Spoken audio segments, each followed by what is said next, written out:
بسم اللہ الرحمن الرحیم۔ دوستو، ہم آپ کو ایک چھوٹی سی ویڈیو لیبیا کے حوالے سے دکھانا چاہ رہے ہیں کہ وہاں کیسے طوفان آیا ہے اور اللہ کا شدید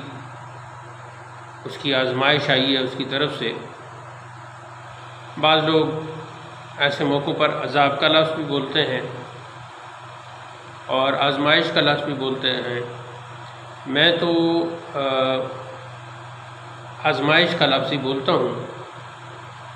کیونکہ قرآن مجید کی جو بعض آیات ہیں ان پر اگر غور کیا جائے تو ایسے موقعوں کے لیے آزمائش کا لفظ ہی مناسب ہے، عذاب کا لفظ مناسب نہیں۔ تو اس میں جیسا کہ بعض اخبارات میں موجود ہے کہ طوفان نے مشرقی لیبیا میں تباہی مچا دی، کئی رہائشی علاقوں کو صفحہ ہستی سے مٹا دیا، درجنوں عمارتیں سیلاب میں بہہ گئیں، 2 ڈیم ٹوٹ گئے جس سے بڑی تباہی مچ گئی۔ حکام کا کہنا ہے کہ 2000 افراد کی ہلاکت کی تصدیق ہو چکی ہے اور 10,000 سے زائد اموات کا خدشہ ہے۔ شہر کو آفت زدہ قرار دے دیا گیا ہے۔ لیبیا نے عالمی برادری سے مدد مانگ لی ہے۔ اللہ تعالیٰ مرنے والے مسلمانوں کی شہادت قبول فرمائے اور لواحقین کو اور پسماندگان کو، جملہ متاثرین کو صبر عطا فرمائے اور متاثرین کی مدد و نصرت فرمائے۔ تو یہ خبر ہے۔ اب دیکھنا یہ ہے کہ یہ جو اس طرح کے آزمائش کے مرحلے ہیں، ان میں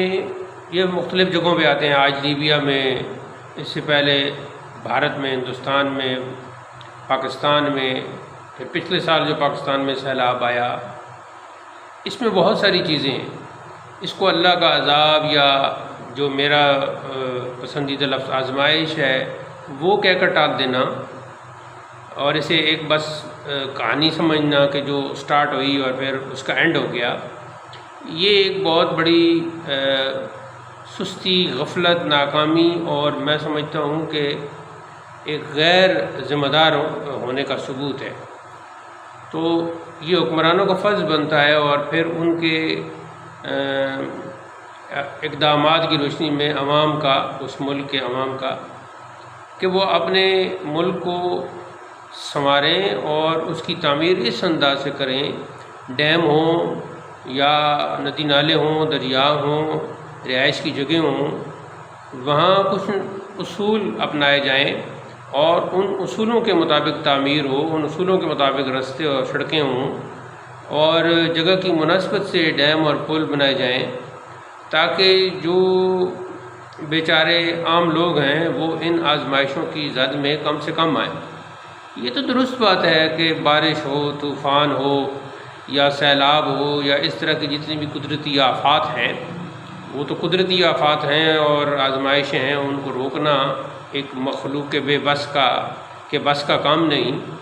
تو لیکن ایک جو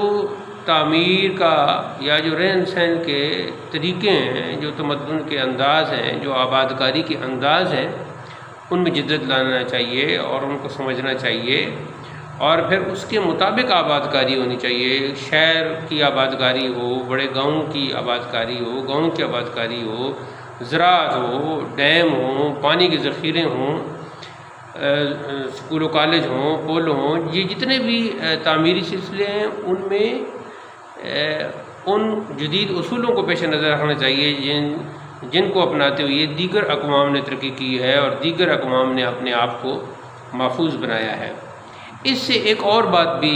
نکلتی ہے جس کے لیے میں نے یہ ویڈیو کا اہتمام کیا ہے کہ وہ تو ٹھیک ہے کہ طوفان اور یہ سیلاب اور یہ جھکڑ اور یہ ہوائیں اور یہ طوفان بعد و باران اور یہ بارش سب آزمائش کے سلسلے ہیں،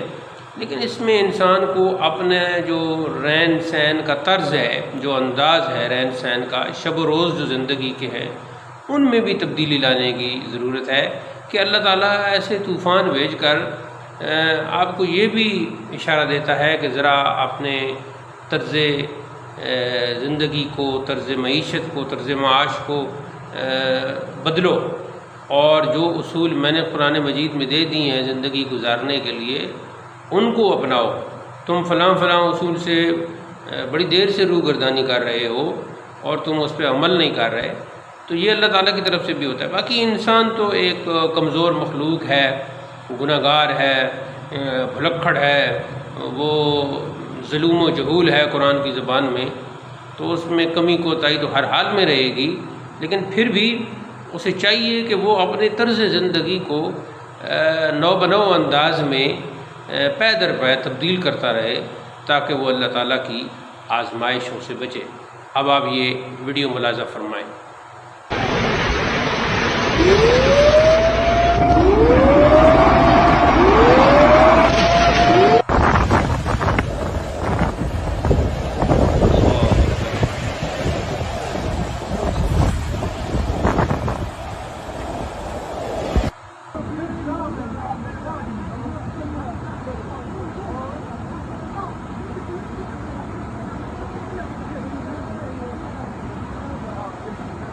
No, this is all, man.